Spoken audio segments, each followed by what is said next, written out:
আসসালামু আলাইকুম, সবাই কেমন আছেন? আশা করি সবাই ভালো আছেন। আলহামদুলিল্লাহ আমি অনেক ভালো আছি। এই তো আজকে ব্রয়লার মুরগির রোস্ট রান্না করব। এই যে ব্রয়লার মুরগি ভেজে নিচ্ছি। আসলে কার কার ব্রয়লার মুরগি খেতে ভালো লাগে অবশ্যই জানাবেন, আর আমাদের সাথেই থাকবেন। এই তো মুরগির রোস্ট রান্না করার জন্য মশলা কষিয়ে নিচ্ছি। আমার কিন্তু মুরগির রোস্ট খেতে দুর্দান্ত লাগে, খুব মজা লাগে। আপনাদের কেমন লাগে অবশ্যই জানাবেন। এই তো মুরগি ভেজে নিয়েছি, আর এখানে মশলাটা রান্না করে নিচ্ছি, তারপরে রোস্ট দিয়ে দিব।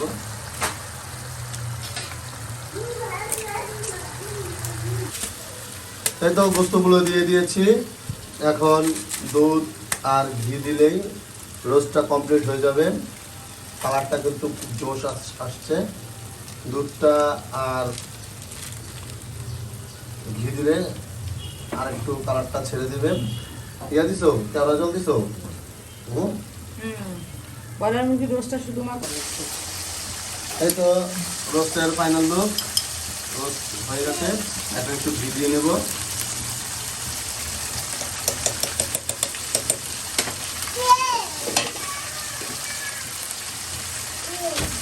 এটা এদিকে পোলাও রান্না হবে, তাই পোলাওর জন্য চাল দিয়ে দিল।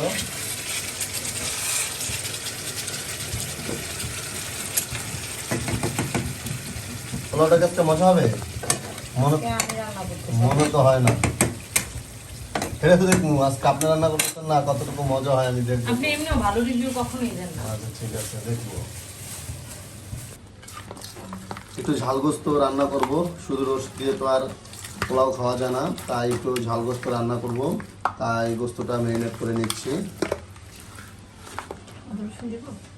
আদা রসুন দিয়ে দাও। এখানে দেবো না ভাজবা? না না, আদা রসুন দিয়ে দাও। ভাজাভাজি নেই, ডাইরেক্ট আদা রসুন। আমরা কাজ করো তো একদিন এরকম শুধু মর মশলা ছাড়া একটু দিয়ে তো ভাইজা খাবো, একটু ভাইজা একদিন খাবো শুধু তেলে আদা রসুন ছাড়া? আদা রসুন ছাড়া, আদা রসুন দিয়ে বানানো কোনো মশলা দেবো না।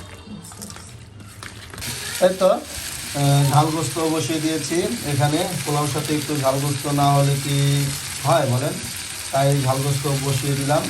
কালারটা অনেক ঝোস আসছে না, অনেক টেস্টি হবে দেখে মনে হচ্ছে। দেখি রান্না করে এরকম ভালো লাগে কিনা আজকে দেখবো। রোস্ট রান্না ভালো হয়েছে নাকি এই ঝালগোস্ত ভালো হয়েছে। এই তো ঝালগোস্ত রান্না করা শেষ। কালারটা অনেক জোস আসছে, খেতে বোধহয় অনেক ইয়ামি হবে দেখে মনে হচ্ছে। টেস্টি টেস্টি কালার হয়েছে। আজকের জন্য রান্না এখানে শেষ।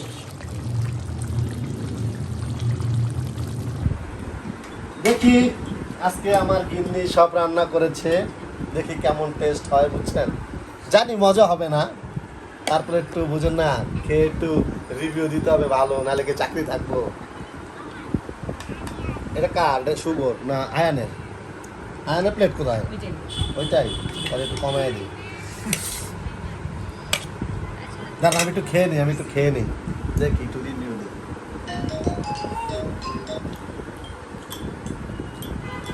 না মজা হয়েছে, তবে আমি রান্না করলে আর ভালো মজা হইতো। আচ্ছা খুব মজা হয়েছে।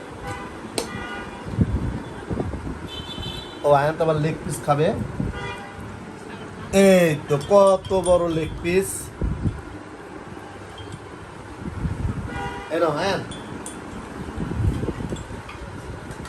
এবার আমার পালা। এটা আমার প্লেট তো, এবার আমার পালা। হ্যাঁ